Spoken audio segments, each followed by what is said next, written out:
Imagine this. A reader starts scrolling through Amazon, sees a beautiful cover, maybe it's your book. They stop and click it, but then they leave. Not because the book is bad, not because they don't read romance, but because the blurb didn't make them feel anything. And that thought has stuck in my head for a few weeks because, as you may know, I am publishing a new chapter by the Canal, both in English and in Swedish, very soon. And I am considering rewriting the blurb because I want to make it better. And that's why we're here today, because I decided to run an experiment with you guys. You see, I've studied how books are talked about on BookTok, not the trends or dances, but the language that makes readers say, I need this. And because of that, I've decided to rewrite my entire book description. And today I'll show you the original version, the new version, exactly what I changed, and why I think that authors can learn something from it, even if you never plan to post anything on BookTok. Hello, my name is Natalie. I write fantasy and romance, and on this channel I share everything I learn about publishing, marketing, writing as a craft. So if that is something that you're interested in, stick around. Now let's dive in. Let's look at the original blurb, shall we? Eva dreams of writing romance novels, but after having her heart broken and losing her job soon afterwards, both love and her author dreams feel far out of reach. A temporary position at an art gallery in Amsterdam offers her a chance to start over. But Eva's new life turns out to be anything but simple. She is forced to share an apartment with a Croatian couple. The words refuse to come and her doubts begin to grow. That is, until she meets Amadeus, who suggests 5 friendly dates to prove that love still exists. And then there is Loke, a charismatic art dealer whose family makes Eva's heart race faster than she would have liked to admit. A new chapter by the Canal is a heartwarming romantic novel about finding the courage to begin again, and the unexpected paths that lead us where we truly belong. And when I finished writing this blurb, I thought, well, this is a good blurb. It explains the story, it introduces the characters, it tells you about the setting, and it even hints on the drama within the story. So why am I not completely happy with it? Because after reading a lot of successful contemporary romance blurbs, and after paying attention to how readers actually talk about books on BookTok, I something. This description tells you what happens. It doesn't make you desperate to experience it. And that is a huge difference. So before I explain anything that I've done, I wanted to read the new version for you guys. 5 friendly dates, no expectations, absolutely no falling in love. Romance writer Eva stops believing in happy ever after. After a broken heart destroys her confidence and losing her job puts her dream even further out of reach, a temporary position at an Amsterdam art gallery offers her the escape she desperately needs. A new city, a new beginning, maybe even a new chapter. Instead, Eva finds herself sharing an apartment with a Croatian couple, struggling to write a single romantic sentence and wondering whether she has made a terrible mistake. Then she meets Amadeus. When he challenges her to 5 strictly friendly dates designed to prove that love still exists, Eva agrees.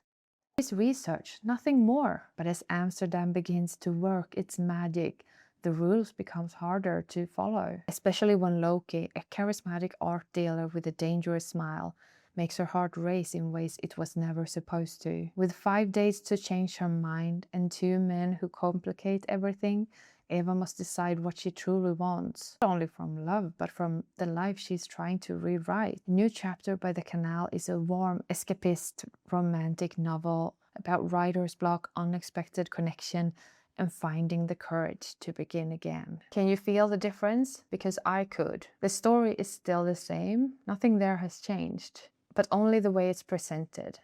So let's break it down, shall we? The first lesson is the fact that readers buy feelings, not the plot.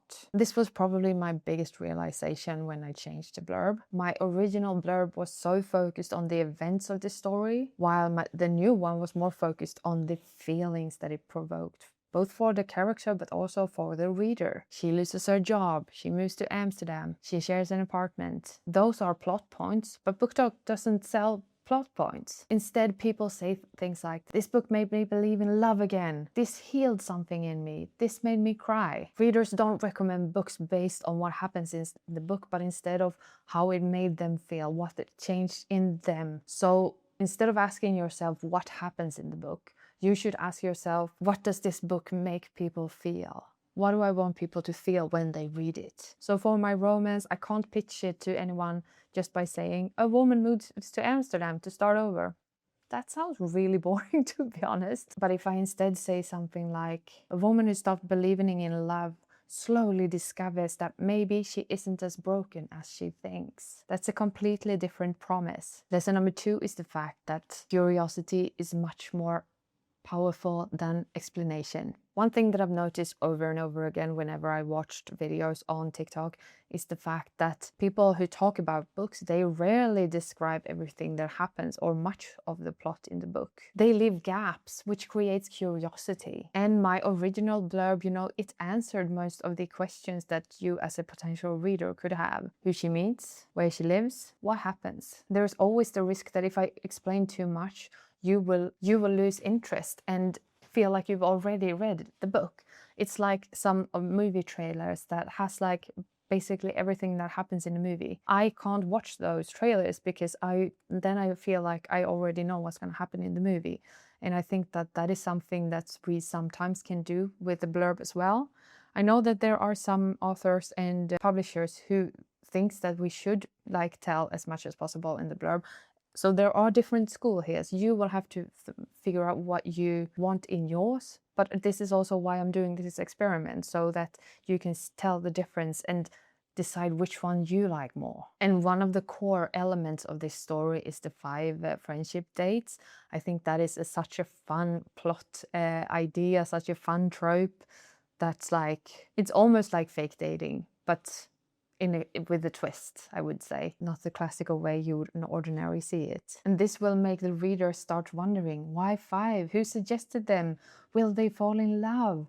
Why friendship dates? That curiosity pulls people forward. Lesson 3 is to sell the character transformation. One of the biggest mistakes that I think writers sometimes do is that they try to describe the journey throughout the book instead of describing the inner journey of the character.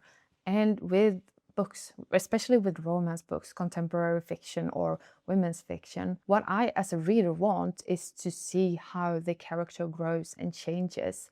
So if it has like some hints to that in the blurb, that is something that I would like to see. It's the same with fantasy also, sometimes when it's character driven. I want to understand that there is a potential for the character that I'm going to follow to grow in some way and to become a better version of themselves. And when I took a step back from my own romance novel, I realized that, you know, this book is it's not about going to Amsterdam. It's not even about romance. This story is about someone who has lost faith in love, in herself, in her writing. And she needs to find a way to start believing in herself again. And that's the transformation that the reader wants to see. The journey, the inner journey is much more important than where they are. Of course, where they are will add a great surrounding. It will be like, if the character and the inner journey of the character is the foundation, then the setting is the decoration, you know, the thing that will make it perfect. Or I don't know how to explain that. Maybe that was a bad simile. But the transformation, it is what the reader is buying. Lesson 4 is the fact that specific beats generic all the time. Because another thing I've noticed is that BookTok loves memorable specifics. Not just because they're trendy, but because they're very visual. Compare these. She meets someone versus she agrees to go on 5 dates. Friendship dates. Or she starts over versus she moves to an apartment in Amsterdam with a Croatian couple. Those specific details actually creates images within the reader's mind, which makes them remember the story, the cover, maybe even me as an author. That creates specific images in their head that are separate from other books within the same genre. Lesson number 5 is to stop proving that your story is good.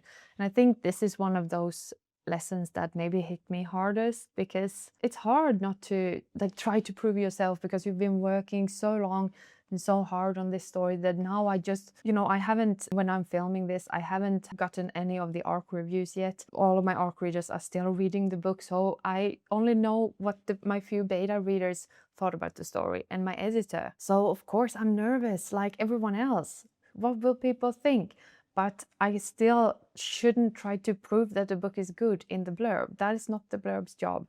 The blurb's job is to sell the book to someone who thinks that the cover is beautiful and who likes the same genre that we're reading in. And I think that my original blurb was trying to convince people that I had written an interesting story. Maybe I even wanted to prove it to myself, but the new version is doing something completely different. It is inviting the reader to imagine themselves inside the story. It's a more powerful goal. The readers don't need you to prove that the novel is good. They need to be able to imagine themselves within the story and what it would feel like to read it. And when I looked at other famous romance blurbs, I couldn't unnotice it. There are a lot of famous authors who are using the same concept nowadays, so this only makes me feel like I am moving in the right direction. Once I started noticing it, I couldn't unsee it. Anna Huang, Emily Henry, Abby Jimenez, Carly Fortune, Ali Hazelwood. They aren't just summarizing their plots, they are creating emotional tension. And what they tell you is who the character is, what emotional conflict they're facing, and what is standing in the way. And then they stop. Let your imagination do the rest. And that is exactly the mechanism behind BookTok as well. So the biggest lesson for me is that this has actually wired how I think about my blurbs going forward. I think that I will have to adapt a bit more to the more modern style of writing blurbs going forward, because for me, like I want to read the book when it's written that way. And let me know in the comments which of the blurbs you thought was the best. I will leave them up on the screen here so that you can look at them one more time. Feel free to pause the video if you want to read them side by side. Which one is your favorite? And do you think that the old one was better than the new one? And if you think that, let me know why. Because I think that the job of the blurb is to create curiosity, the promise of an emotional experience, and help the right reader recognize themselves. Those are the main goals. That's it for today. I hope that this experiment was as great for you as it was for me. I learned a lot, and I think I know what to do going forward. Only time will tell if it's the right choice or not, but I feel excited. And let me know in the comments which way you prefer to write your blurb, or if you have help from someone writing your blurb. I would love to read some of your blurbs for your stories as well. So please leave a comment and I will talk to you soon. Bye!